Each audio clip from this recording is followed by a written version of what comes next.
but also with entering international markets, which makes us very happy. By the way, I just noticed, and it was mentioned at the exhibition as well, I have all this information in my notes. The age of the participants, 67% of the participants are between 18 and 45 years old. That's a very good indicator. Every year at this venue, given the very tight format, we only manage to discuss a few initiatives in detail, of course, but I want to emphasize that there are actually many more ecological, educational, technological, and entrepreneurial ideas than what gets discussed at these forums, including, of course, projects in the creative industries, tourism, the improvement of our cities and other populated areas, towns, and so on. All these initiatives, I want to stress, are born and tested in practical work, as military people say, on the ground.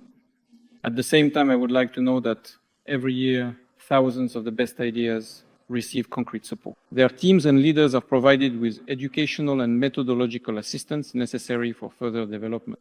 And the 100 most significant initiatives are sent to the government, ministries, agencies, and the regions of the Russian Federation for use in formulating systemic solutions. Of course, I cannot fail to mention the great work done by the people who are engaged in this activity as their main occupation. First and foremost, this is OSI and also Vinesh Econombank. I want to thank you for this and say that your efforts are recognized by the government. They are not only acknowledged, but also truly appreciated. And we are all very grateful to you for this. And of course, I can't help but mention Roscongress, which provides the technical organization for all this work. Let me repeat. The forum's important public mission is to help reveal the talents and immense creative potential of our people. And of course, the tools of the Know Our People competition are meant to play an important role here as well. We've just thoroughly discussed this particular matter, and I personally watched it all over again, and honestly, I watched it with immense and genuine pleasure. I sincerely hope that a significant portion of what was just clearly shown, much of what has been successfully accomplished, will continue to steadily move forward with great momentum. We will do everything we can to support this, and I am confident that more and more new initiatives will continue to emerge. I already spoke about this direction recently in St. Petersburg at the St. Petersburg Economic Forum. And in fact, not only there we talk about this everywhere, and we will continue not only to talk, but also to move in this direction towards supporting such initiatives. Our new brands, what's very important, truly important, is that they are in different industries. Just now, I looked at the exhibition. It includes food products, clothing, but also a high technology, including the use of artificial intelligence. And what is very important to understand is that this process is no longer simply reverse engineering. It is not about meticulously taking something apart, then carefully putting it back together again and working along the established lines of import substitution. No, this is a fundamentally different approach. Many products are being created based on our own developments. This is extremely important. It's the most important thing. And of course, above all, we will support these kinds of initiatives. Also, last year at this venue, there was a proposal to assist foreign citizens in relocating to Russia, those who share our traditional values and want to work with us for the benefit of our country, for themselves, for their families, and even for the countries they're coming from. Of course, this is just a small part of the overall work on developing the country and addressing staffing issues. Why is that? Because, first and foremost, we welcome those people who come to us with a good education, solid training, and a desire to work and live here, to raise their children in an environment that they believe is comfortable for strengthening the family. We will only welcome their desire to work with us. Of course, I repeat once again, this is not the main avenue for solving issues related to staffing or improving the labor market situation, but still, this is a step in the right direction, and we will continue to do this going forward. Overall, I would like to note that the forum is taking on an international character. This year, citizens from 17 foreign countries have submitted applications with their ideas. We will definitely provide support in implementing all important initiatives. all the more so if these initiatives are aimed at benefiting our country and at strengthening trust between civil societies, between scientists, engineers, and those working in the so-called creative economy. It is precisely with the involvement of talented, passionate people that we are set to make a tremendous leap forward, in fact, to launch a new stage of technological development. It must, in every sense of the word, become a new era for Russia. In order to achieve our goals and ensure the broad and, I emphasize, universal and comprehensive implementation of promising developments, we need to support not only individual large research centers and institutes, but as I have said many times, it is critically important to find and lend a helping hand to small, just emerging scientific and engineering teams, including school, student, and family groups. Just now at the exhibition, some of the guys were telling me about family businesses and family initiatives. We will, of course, do everything we can to support this. And here, the mechanisms of the forum, Strong Ideas for a New Time, are meant to play a significant and substantial role. I hope that's exactly how it will be. As we shape a successful technological present and future, it is, of course, important for us to ensure and preserve what unites us as a single people. That is, to preserve our traditions, values, and national identity. This is the most important condition for the development and existence of our country in a changing, complex, and contradictory world. And I am confident that you, dear friends, all the participants of the forum, are true workers and patriots. Just now, one of the slogans shown at the exhibition was, "Being an entrepreneur is patriotic." I am sure that this is how it works in practice, and that's how it will continue to be. And I have seen this proven many times over the past few years. And in this work, I ask you never to forget that the main purpose of creating scientific and engineering achievements, and of course all special environmental initiatives, is above all to improve the quality of life for our citizens.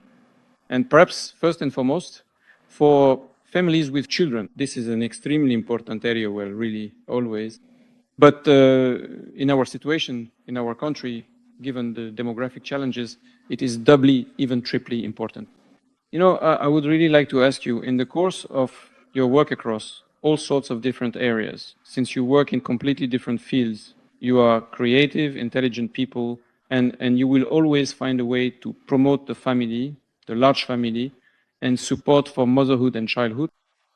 Only you, with your truly exceptional creative flair and unique vision, can genuinely make the strong, large, and deeply traditional family a fashionable and enduring trend in Russia's ongoing development. I really, truly want to earnestly ask this significant and important thing of you. Well, I think that's quite enough for now. Don't you agree? Thank you.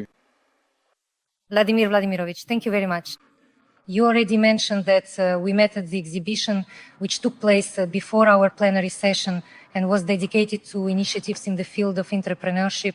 And the participants of the Know Our Own brand competition, which we have been holding for 3 years now, were presented there. This year, of course, was no exception.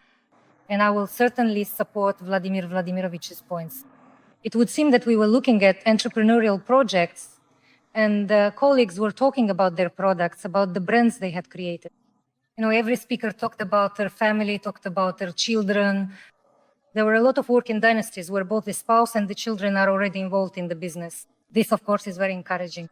And we are also very pleased, Vladimir Vladimirovich, that today we are holding our forum at the National Center of Russia. I am very grateful to the management of the center, to Natalia Virtuozova. I think it's also symbolic that we are discussing initiatives and projects for the development of our country right here at this venue. I would like to highlight the most active regions, Vladimir Vladimirovich. As I already mentioned, 36,000 ideas were submitted. The most active regions are the Republic of Bashkortostan, Nizhny Novgorod region, Saratov region, Moscow, the Republic of Mordovia, Rostov and Samara regions, where residents of our regions have submitted more than 5,000 ideas to our platform. But it is very important to ensure that all ideas and projects receive support. And here, over the past 4 years, more than 5,000 ideas have already been supported by ASI and our partners. VEB, for example, supports projects through the tools of its ecosystem. This includes the SME Corporation and the Russian Export Center. Sbera annually holds accelerators for our participants. Over the past 2 seasons, more than 200 technology startups at various stages have also received support. Rose Congress annually includes the top 100 idea leaders in our forums, the St. Petersburg International Economic Forum, the Eastern Economic Forum, and the Arctic Forum. Thanks to our media partners, millions of our citizens have learned about our forum and our idea leaders. Vladimir Vladimirovich, I would also like to talk about our expert work, but I think it would be best if our chairman of the OSI Expert Council, Igor Ivanovich Shuvalov, who is also the chairman of VEB, does it. RF.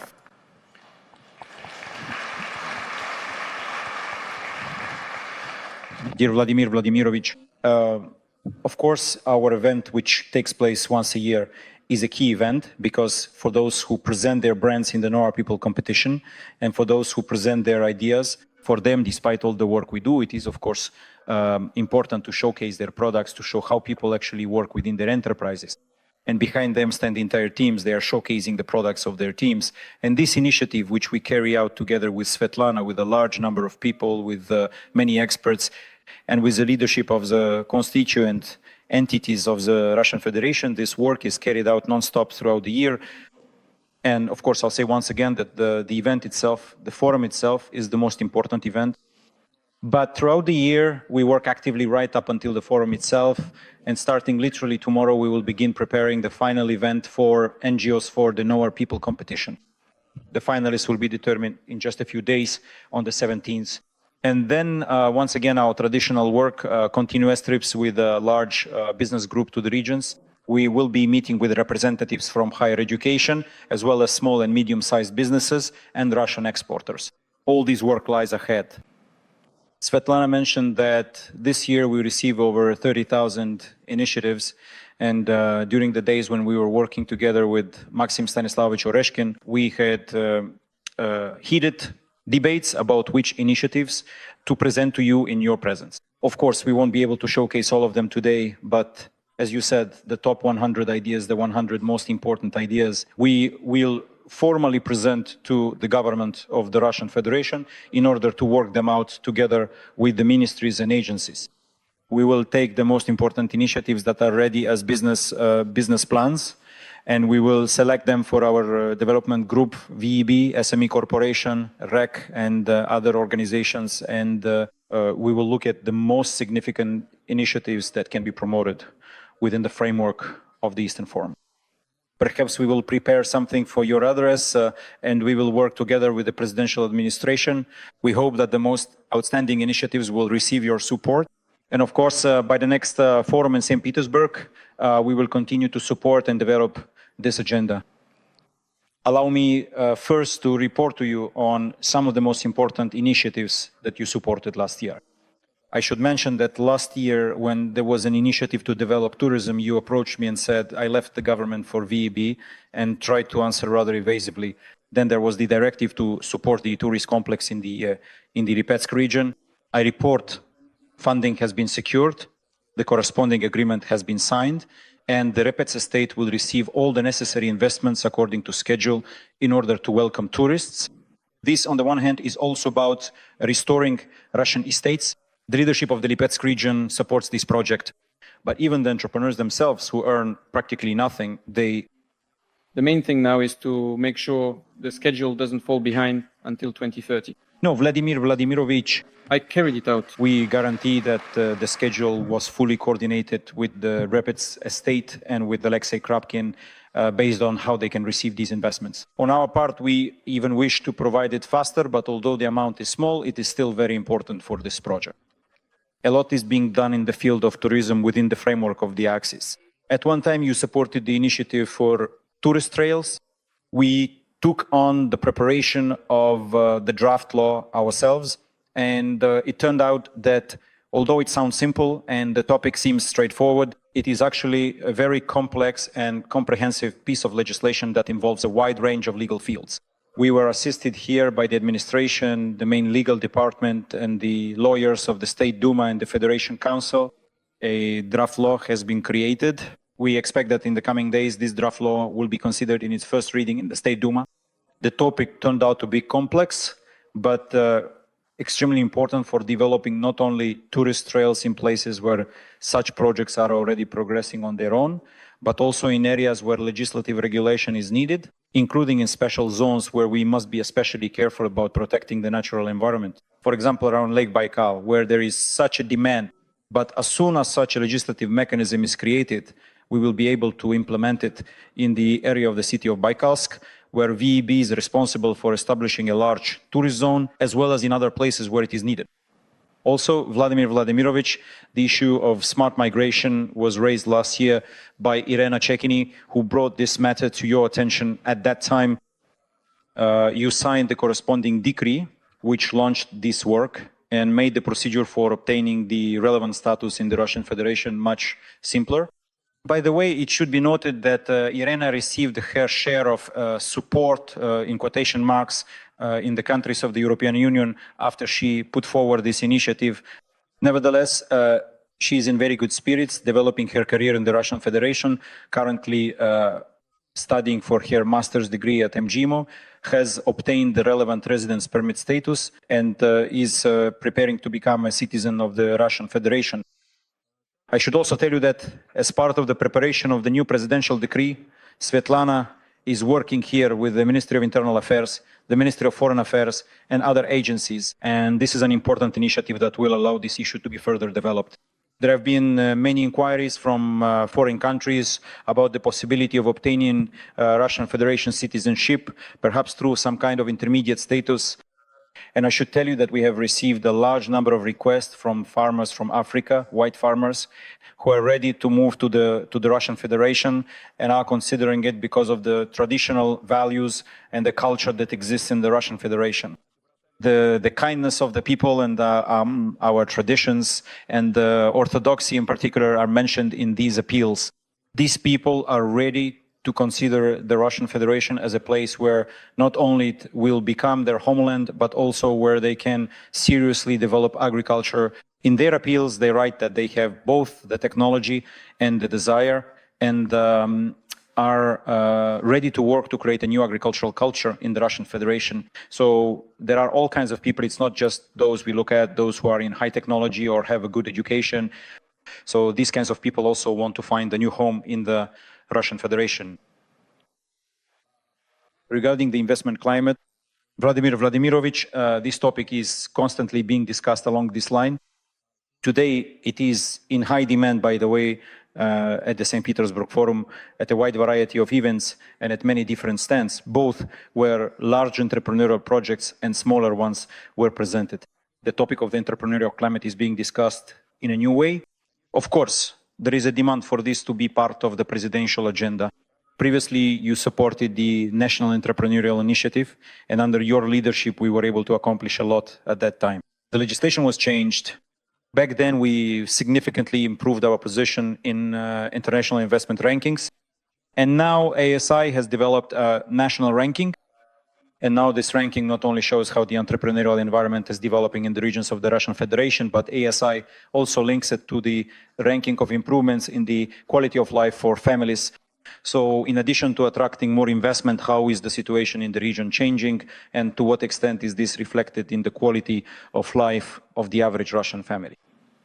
We believe that in principle, this format can develop not only in the Russian Federation, it would be even better if it became international.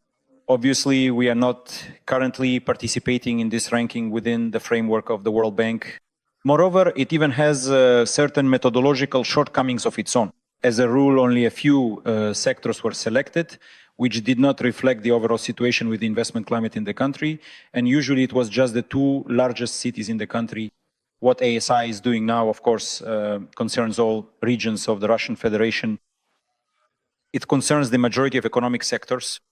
And we will ask for your support so that this ranking, this project can reach the level of the SEO, BRICS, and the Eurasian Economic Community.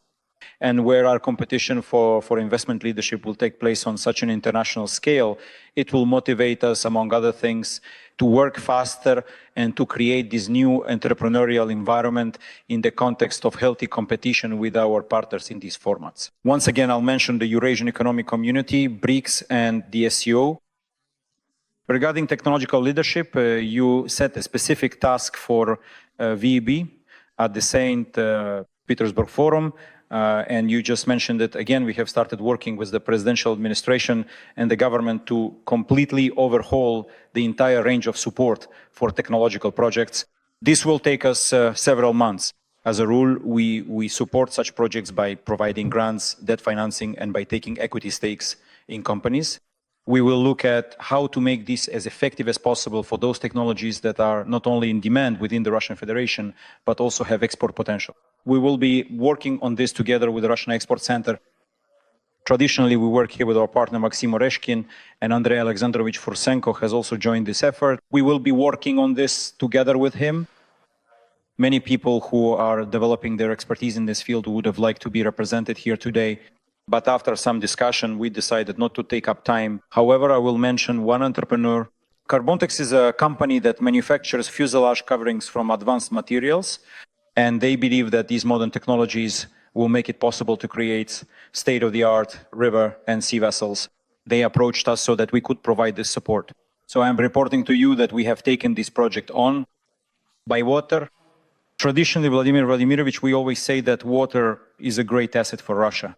We have large reserves of fresh water, and we have a vast coastal zone. Right now, we are actively working on developing the Northern Sea route. But in the context of preparing for the forum, the topic of water has taken on a completely different meaning. It's fundamentally about environmental protection, the development of modern new energy sources, and the application of innovative new technologies to provide efficient and sustainable modern transportation solutions in expansive large cities where significant rivers flow, and so on and so forth. Together with Svetlana and the Expert Council, we will try to shape this topic so that it is presented as the economy around water as a whole. There is a great demand for this topic. Once again, I want to emphasize that these are new aspects that we have never considered before. Regarding support for families, Vladimir Vladimirovich, to be honest, I wasn't prepared to say this because I completely agree with what you're saying, but in the EBE and in all family development organizations, families with many children receive a lot of support. For example, the person responsible for new personnel development in our organization has 5 children. I have 4. I hope I'll have grandchildren soon.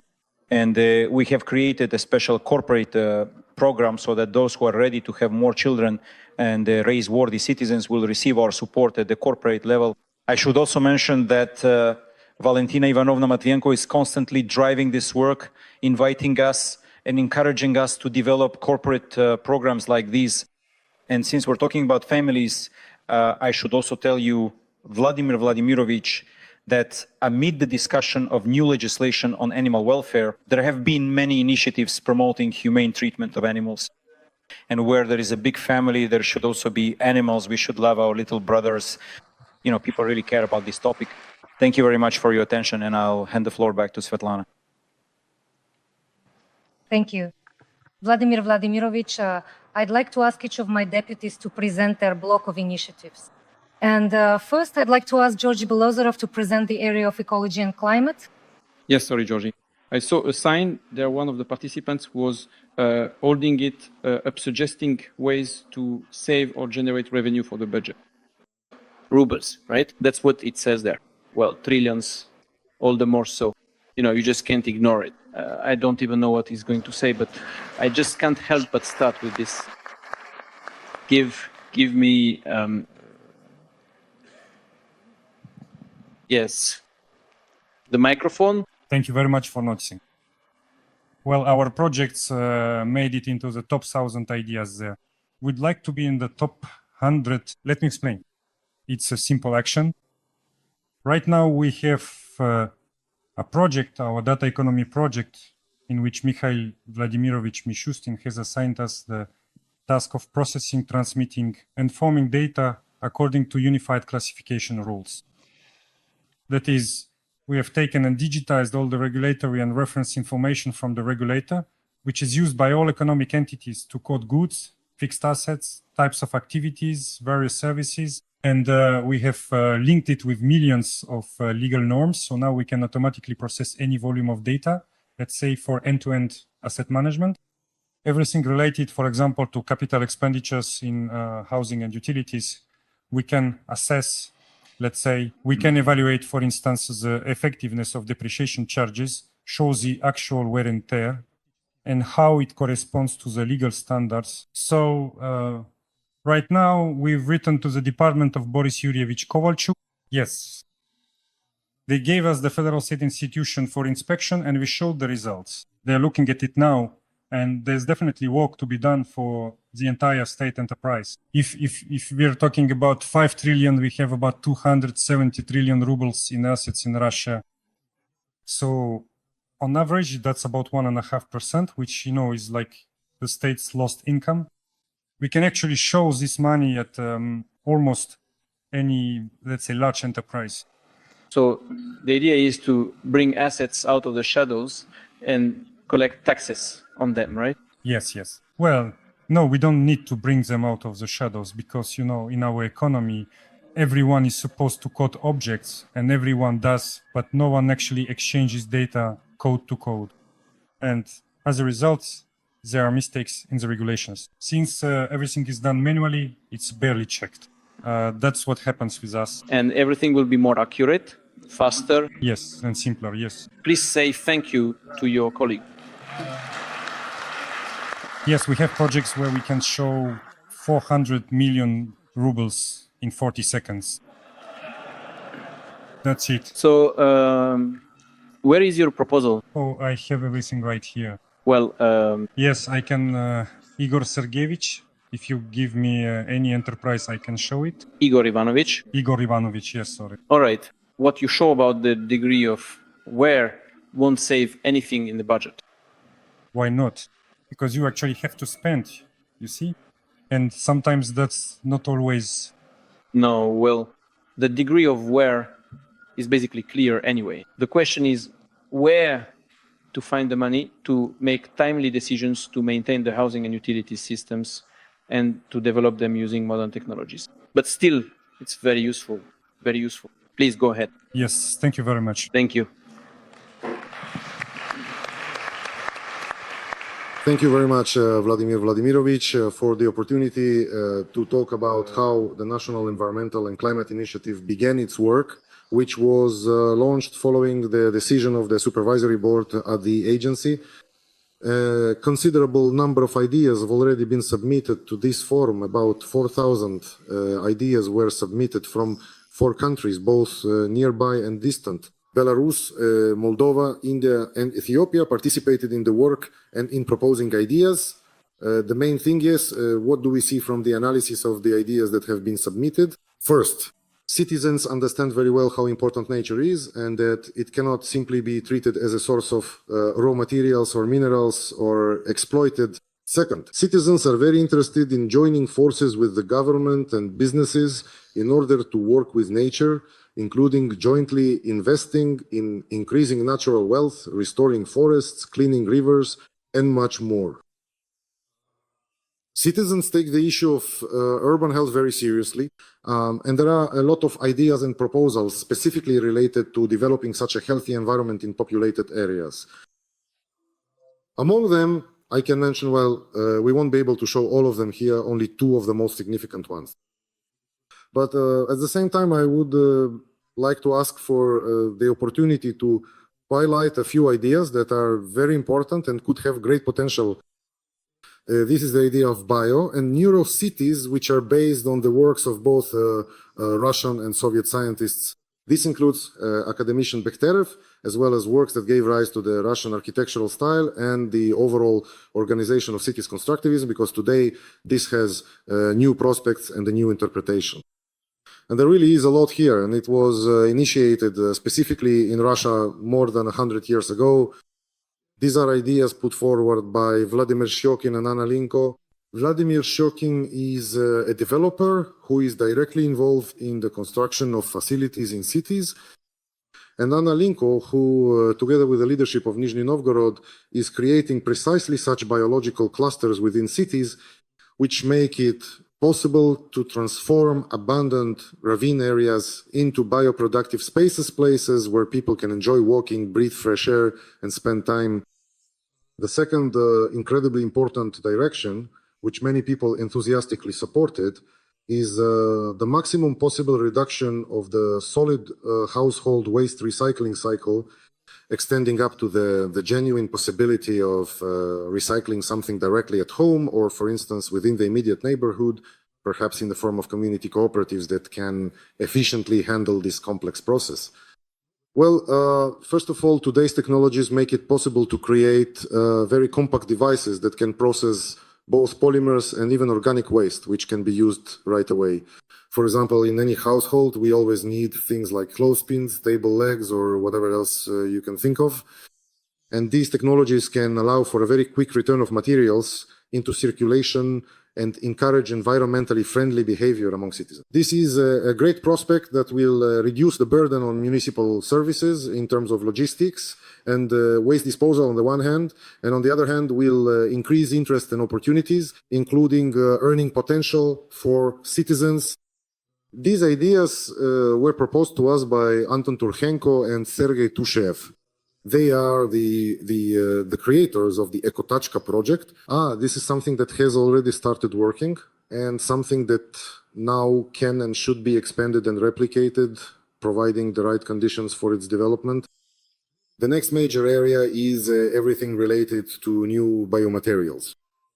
Indeed, we are seeing many amazing things that biotechnology specifically allows us to create. And these are new building materials, including self-healing facades. Georgi, let's finally give the floor to the people we've gathered here for today. Yes, my last idea is host symbiosis. If I may, these ideas have been and will be submitted to you for consideration in working order, so that they can be reviewed and supported at the level of the government, regional science, and the companies interested in this. Thank you. And first, I would like to give the floor to Igor Makarov, a scholar from the Higher School of Economics, who proposed a global rethinking of the water economy. And it seems that this is truly a major development strategy, both for our country, Russia, and for the world. The water economy, then? Yes.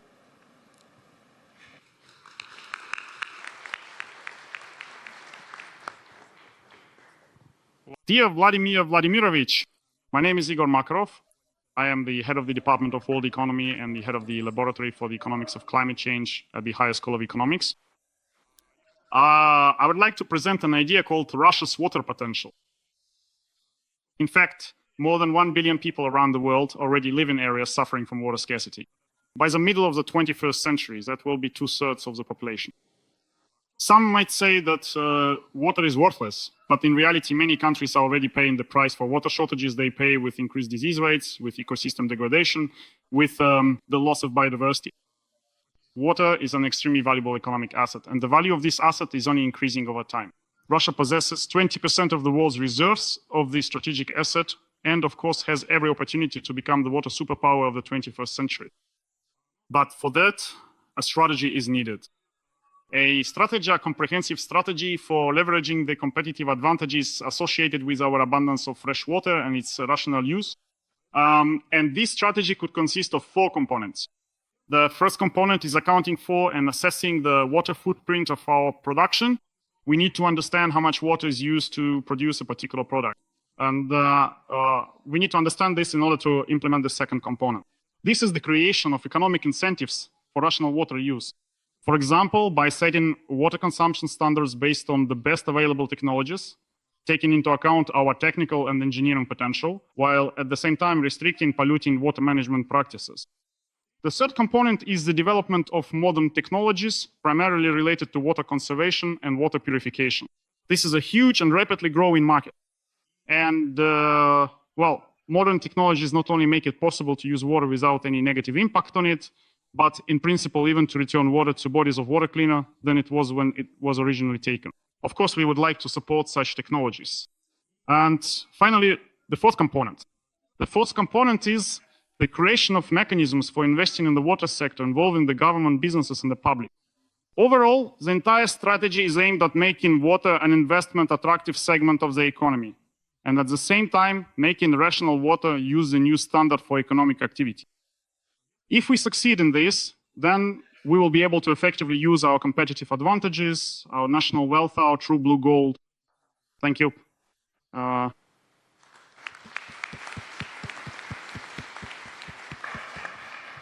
Thank you. You may take seat. Yes.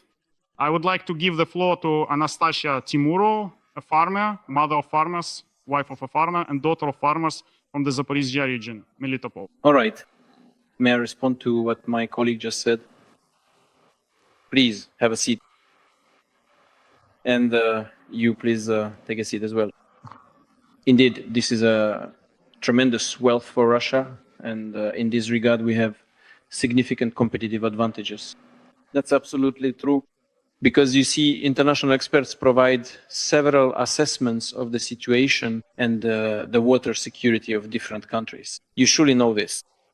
The first group is who? These are countries where I believe it's 25,000 cubic meters or more per person. These are countries that are considered well supplied or even have a surplus of water for the country's needs. This includes Russia, Brazil, Canada, and even, I think, in Africa, Congo, if I'm not mistaken, right?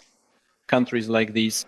Then the average water availability is notably found in several developed countries, such as the United States of America, among a few other nations across the globe. Conversely, there are also numerous countries that unfortunately experience a significantly insufficient water supply. As far as I can accurately recall, this particular group of nations notably includes the People's Republic of China, which faces considerable challenges in this regard, and a few other countries.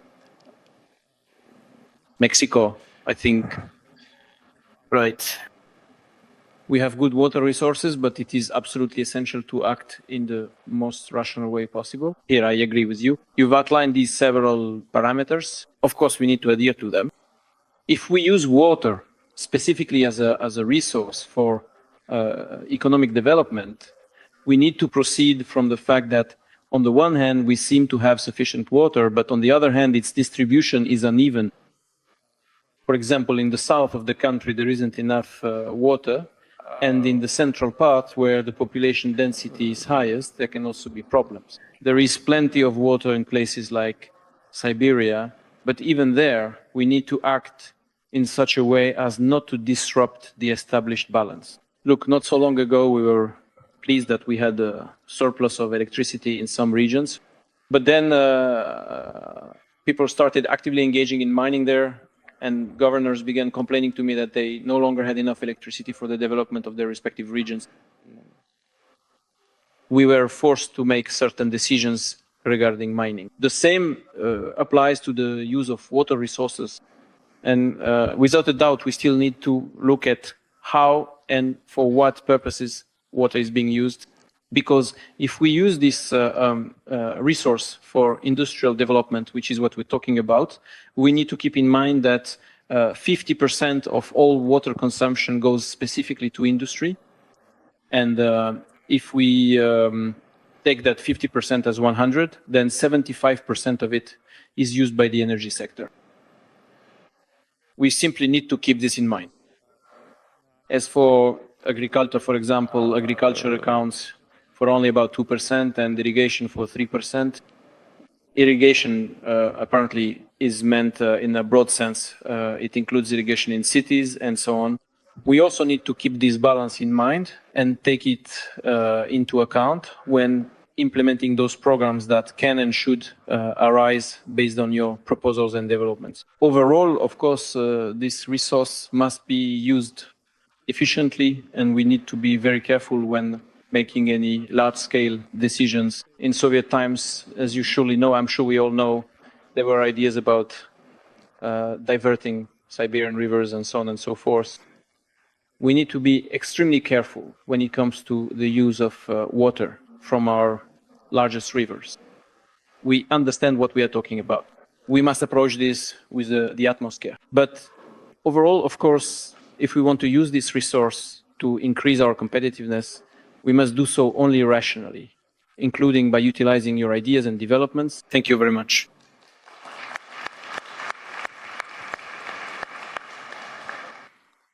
Hello, esteemed Vladimir Vladimirovich, Svetlana Vitalievna, and Igor Ivanovich.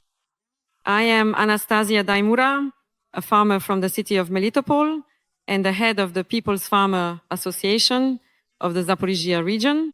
3 generations already work on our farm. My parents, my husband, and I, and now our children are helping as well. We have been walking the land for more than 20 years, and we see how the climate changes year after year. Dry winds are getting stronger, bodies of water are drying up, the fertile topsoil is being blown away, and shelter belts are dying. This has a detrimental effect on our harvest. Yields have already dropped by about a third. Farmers are suffering losses and are in need of subsidies. Of course, we are not sitting idly by. We are preserving these shelter belts and implementing new technologies to increase yields. But our efforts and those of our business colleagues are not enough to solve the problem across the entire region. That is why I propose to develop and implement a national plan for the restoration of nature, which includes the creation and rehabilitation of forest belts, protective shelter belts, the production of planting material, planting and caring for it, and among other things, the creation of new artificial reservoirs for irrigating these shelter belts. It is also worth developing mechanisms for joint investment in these projects by citizens, the government, and companies. On these newly formed natural territories, a wide variety of new businesses can develop, such as forestry, hunting grounds, fish farming, and apiaries. And this list can go on and on. For us, for farmers, this means the revival of soil fertility, increased crop yields, and higher income. We will be able to create numerous jobs in rural areas, including for veterans of the special military operation. The income from these activities will allow the investments to pay off. I propose to start implementing this plan in our Zaporizhia region and several neighboring regions in southern Russia. We are already seeing desertification there. I believe this will have a positive impact on the environment of our region and on the lives of our citizens. Thank you. Thank you, Anastasia. You may take your seat. First of all, I want to say that in our historical regions, including the Zaporizhia region, of course, agriculture has traditionally been a strong sector since Soviet times. If we consider the historical context of the Soviet times, these extensive forest plantations you just mentioned there, and I am specifically referring to the artificially created ones, of course actually made their initial appearance and were established during that particular Soviet period, marking a notable development in land management. Even in the late 1940s, there was a special plan. The Tallinn plan, if I recall correctly, is from around 1948. So everything since then up to now was created by our fathers and grandfathers. But now I want to address everyone who is in any way connected to this field of activity, as well as the heads of municipal entities of the Federation's subjects. We must treat what we have inherited with great care and under no circumstances allow these plantings to be destroyed for purposes that, while important, are still of secondary significance. This includes building various cottages and so on and so forth. That is important too. Individual housing construction needs to be developed, but we must understand where and approach these tasks rationally. Now, moving on, of course, you are right, and this needs to be done. We will definitely take your suggestion into account. But I really want to specifically point out that we currently have a separate state program for effectively returning agricultural land to its original and intended use. And starting this year, our historical territories, including the Zaporizhia region, are joining this program. That is, these territories, including Zaporizhia, will be covered by the conditions and all support tools for agricultural producers within the framework of these land return to agriculture programs. This absolutely needs to be done.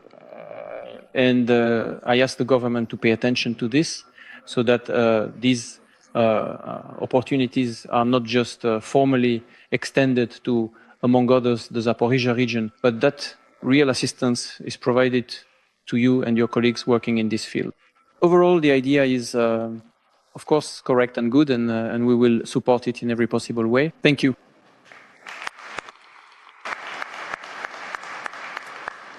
Thank you.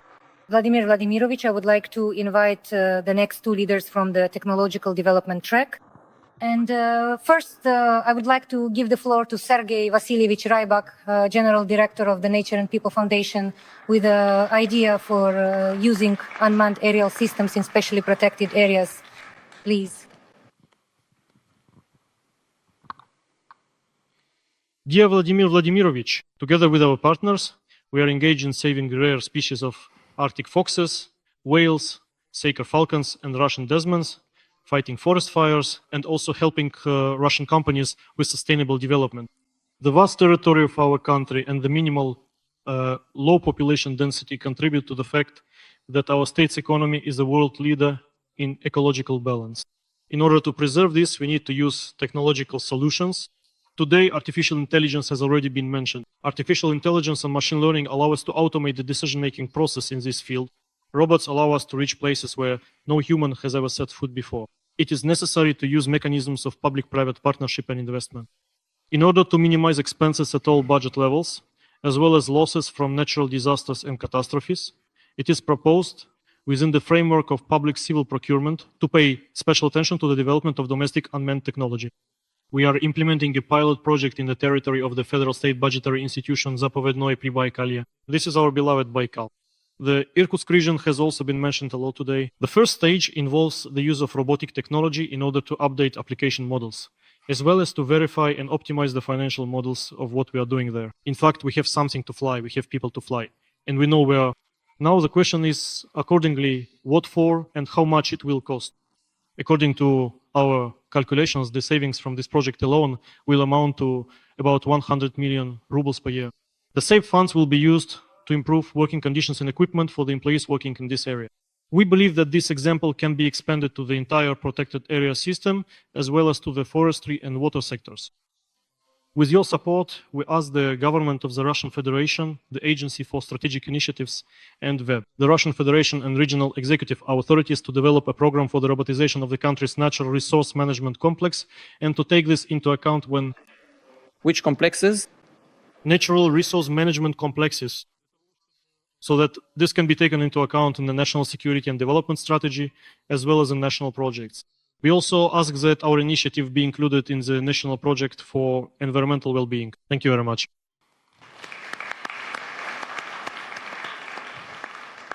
You know that we have been paying a lot of attention to unmanned aerial vehicles lately. We are experiencing a breakthrough in this area, and without a doubt, I've just recently discussed this topic with some colleagues. You know that we have good momentum both in robotics in general and in unmanned aerial vehicles in particular. We held a meeting on unmanned aerial vehicles in Toliati quite recently, at the beginning of the year, I believe, right? At the beginning of the year, a corresponding decision was made there to support this line of activity. There are a lot of interesting and creative ideas and proposals. They are being implemented. Good companies are emerging, and I must say that they attract the attention not only of consumers of these products in Russia, but also abroad. There is a great deal of interest. We will definitely continue to do this. From the perspective of environmental protection, of course, this is in high demand. You know, a few years ago when we were still actively communicating with European leaders, one of these leaders said to me, well, we are very disappointed with how Russia is dealing with forest fires in Siberia. I said, have you ever been there? He replied, only by plane 700 kilometers, or 1,000 one way and back. That's like pouring gold on it from above. You see what I mean? But new technologies will allow us to get closer to solving these problems. And that's very important. You said it right, such a vast territory and such low population density, especially in the areas where the problems are most pronounced. Absolutely, absolutely. We will do this within the framework of the programs that already exist. But if you are able to add anything, we would be happy to make use of your suggestions. Thank you. Thank you. And now I would like to invite Stanislav Olegovich Rozanov, the CEO of the company Tubot, to the stage with the idea of in-pipe robots. How? So what exactly are these in-pipe robots? That's right. Cool. Dear Vladimir Vladimirovich, hello, CEO of Tubot, winner of the Know Our Auto Radio contest, Stanislav Rozanov. I am engaged in the development and advancement of in-pipe robots, which are designed to help prevent accidents and as a result avoid costs associated with downtime, loss of raw materials, environmental damage, and expenses for eliminating the consequences and repair.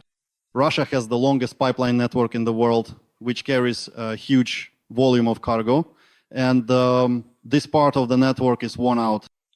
A large portion of the pipes are accessible for traditional diagnostic and maintenance methods, but there are so-called hard-to-reach pipes, and there are a lot of such sections.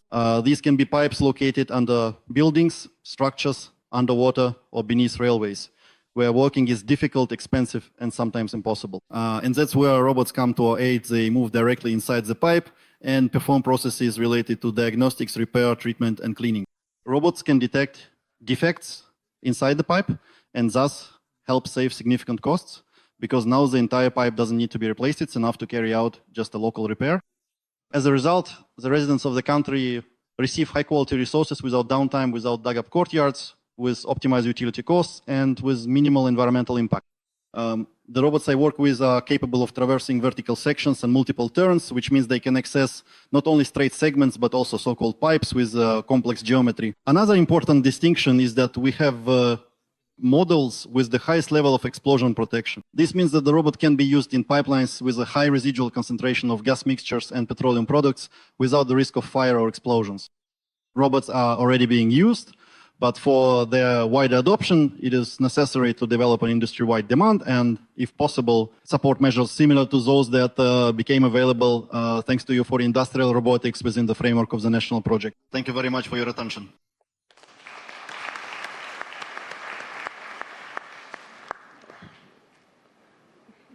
One of the most important areas is the introduction of robotics into the Russian economy and industry. Well, you know about this. We talk about this all the time. The level of robotization in the Russian economy and Russian industry, unfortunately, is still quite low.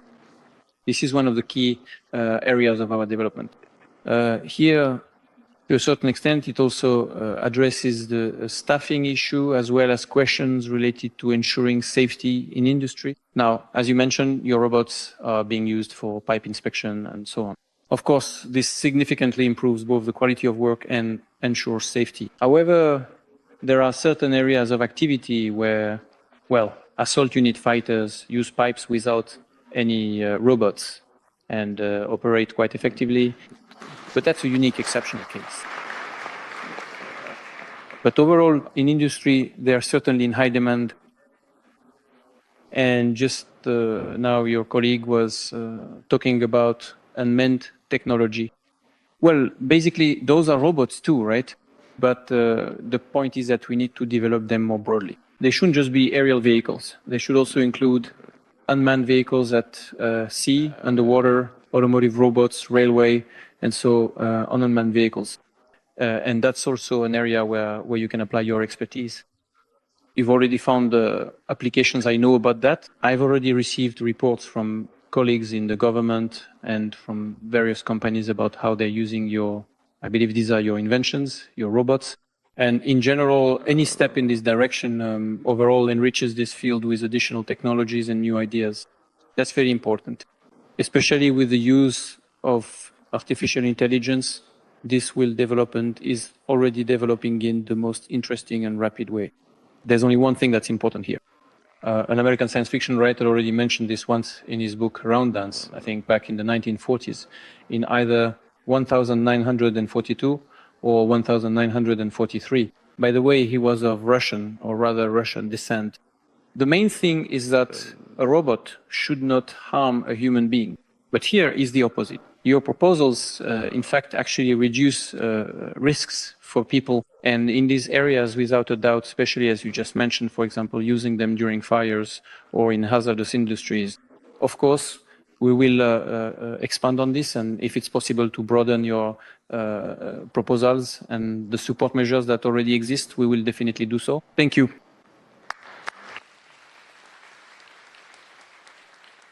You know, unfortunately, we have to wrap up. I have a scheduled protocol event. There was supposed to be, unless something gets in the way, a conversation with the President of the United States. What could I pass on to him from you, please? hand over the microphone. The microphone, give it to me. Who wants to speak? We'll definitely prepare the brands. Yes, Vladimir Vladimirovich. Who would like to speak? Yes, please. Hand over the microphone, please. Just introduce yourself so we know the author. Dan Nicolai, city of Tyumen, and one of the leaders too. We will create an inclusive film club. I would like to ask the president that we be able to exchange films. Films that speak about our values, where we and they could share exactly who we really are. That is, what value we bring and how we convey it, because this is a very important point. For over 10 years now, Vladimir Vladimirovich, we have been engaged in film pedagogy in our country. We generally view cinema as a tool for education and upbringing. Based on this, we have developed our project Inclusive Cinema, because when I started filming on the starting line about Paralympians, it was about Roman Zhdanov and his coach. You awarded them in the Kremlin after their victory in Tokyo, right? That was when I first realized that we have 11 million people with disabilities. But what do we actually know about them? How do they live? How do they express themselves? What do they achieve? What results do they get? I realized that we practically know nothing at all. And it was only then that we made the film. That's why I say the power of cinema is so important. We made the film and started showing it across the country, and we saw a huge response so that these people could talk about themselves as heroes. As we screened the films, we started to look around the country to see if there were any other similar films, and we realized that despite the growth of the film industry, there were very few films that portrayed such people, not from a perspective of pity, but from a perspective of dignity and their victories. It's very important for us to have that. Based on this, Vladimir Vladimirovich, I have a bit of a request, because as a leader, I simply didn't have time to speak. I have a request. We've started to create inclusive film clubs across the country, and now these are being shown in more than 70 cities. We've realized that we need to create a platform. We have an online cinema, and we want to create a platform for inclusive and social films on it. That is so that we can provide it to schools for dialogue. At the beginning of your speech, you talked about the value of passing things on. I see that film is actually the most crucial element in passing on values to the whole family. And when we create films for schools that give an opportunity to understand what a father is, what a mother is, what a family is, what a country is, we begin to build a dialogue. An inclusive film club like this gives us the chance to create a common ground, a shared field of understanding about how we live and what we do. Well, yes. Thank you. And well, greetings to the President of the USA from all of us, basically. Yes, absolutely. And your suggestion, actually, I think he should like it, because overall, it promotes exactly this kind of agenda within the country. And considering the power of the US mass media, it matters for the whole world and in a positive way. So I will definitely pass it on. First. Second, I would like to thank you for what you are doing. Of course, this is important for people with health limitations, that's obvious. That's why, of course, we need to talk about them, to talk about their problems, and to create platforms that would help people or citizens who are in such situations to help them feel like full members of society, to have access to mass media and to works of cinema. I also mean people who have problems with their vision, hearing, and so on. But just as profoundly important is the undeniable fact that through your dedicated work, through your remarkable creativity, you fulfill an absolutely vital and indispensable function for the entirety of society, for all of humanity. This is because you meticulously nurture and cultivate within each and every one of us a profound and essential sense of compassion, which is, without question, the fundamental and bedrock foundation of a truly mature and harmonious society. Indeed, you unequivocally make each and every one of us inherently better individuals. For that, we owe you a huge thank you. Thank you. Thank you. All the best. I wish you success. Please don't be upset. I do understand that we certainly could have talked a bit more, but it truly feels quite awkward to keep people waiting. Someone might indeed get offended or something like that. Thank you very much. Good luck.